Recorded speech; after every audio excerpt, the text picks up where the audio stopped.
All right, today we're diving into a fascinating, really detailed guide to the afterlife. Now, this all comes from an account based on communications supposedly from another dimension.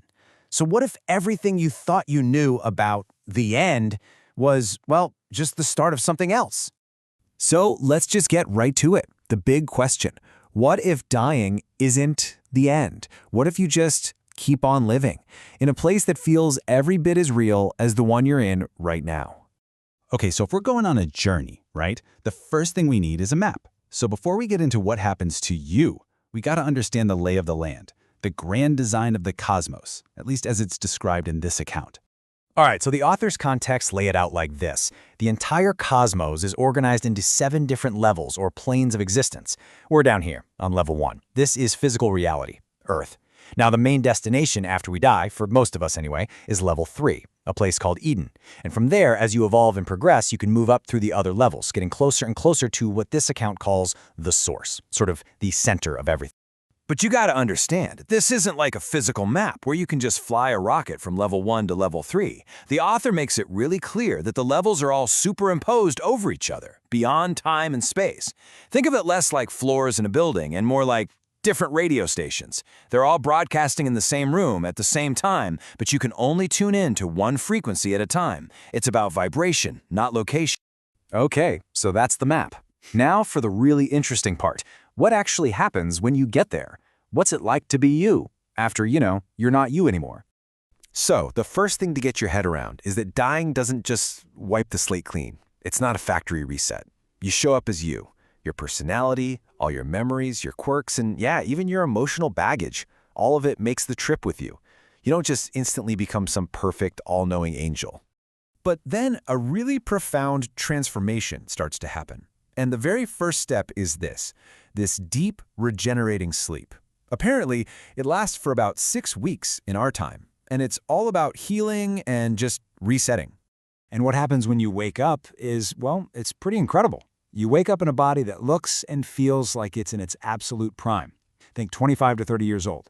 It doesn't matter if you were 90 when you passed. Any illnesses are gone. Lost limbs are back. Your eyesight is perfect. It's a total reboot to peak vitality.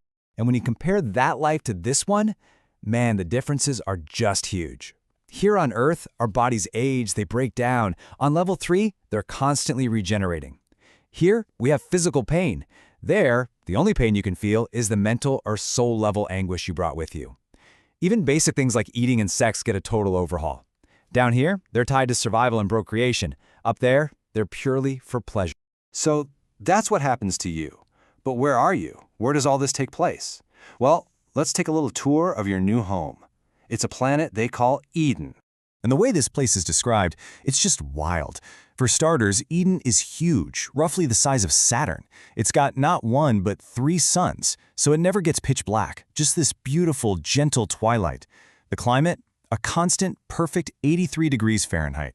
And get this, it's home to something like 60 billion humanoids, plus all these incredible animals we've never seen before, and even butterflies, the size of soup plates. It sounds like a world literally built for just pure enjoyment. But maybe the most mind-bending thing about the whole planet is this feature called the River of Eternity. It supposedly circles the entire planet, and its total length is 100 million kilometers. Just try to wrap your head around that number. It's absolutely staggering. Yeah, which of course leads to a pretty obvious question, one the author himself wondered about. How is that even possible? A river on a planet the size of Saturn is somehow 23 times longer than the entire circumference of our sun. I mean, the cosmic physics of that just seems completely impossible, right? Well, the theory that's offered is actually a really cool analogy. The idea is that the river isn't just a simple, straight line around the planet. Instead, it twists and turns and folds in on itself over and over again. Kind of like how your body packs 6 feet of DNA into the nucleus of a single tiny cell. It's the ultimate cosmic packaging problem.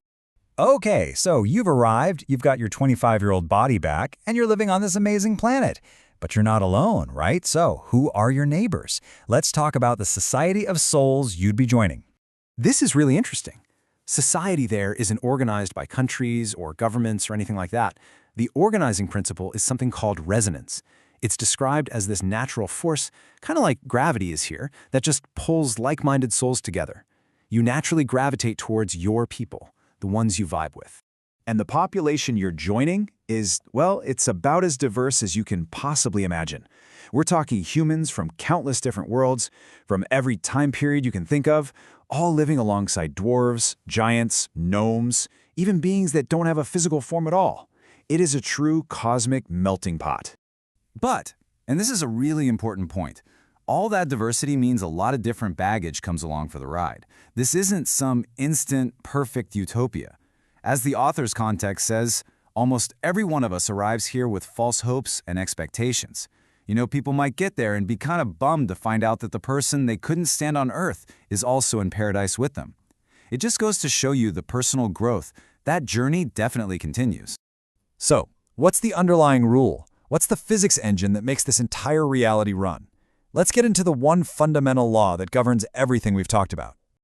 Okay, this is it. This is the big one. According to this entire account, this is the single engine that drives the whole cosmos. The idea is so simple, but unbelievably profound. Your thoughts shape your reality. And here's the kicker. This isn't just some rule for the afterlife. It's a universal law that's at play right here, right now, on Earth, even if we're not always aware of it. And this really highlights the key difference, right? Here on Earth, in level 1, reality seems so solid, so fixed, so external to us. But once you get to level 3 and beyond, reality is experienced as something totally different. It's fluid, it's changeable, and it responds directly to the thoughts of the beings who are living there. So, that kind of leaves us with one last really big, powerful question to chew on. If that fundamental law, that thoughts create reality, is truly universal, if it applies everywhere, including right here, then what kind of reality are we creating?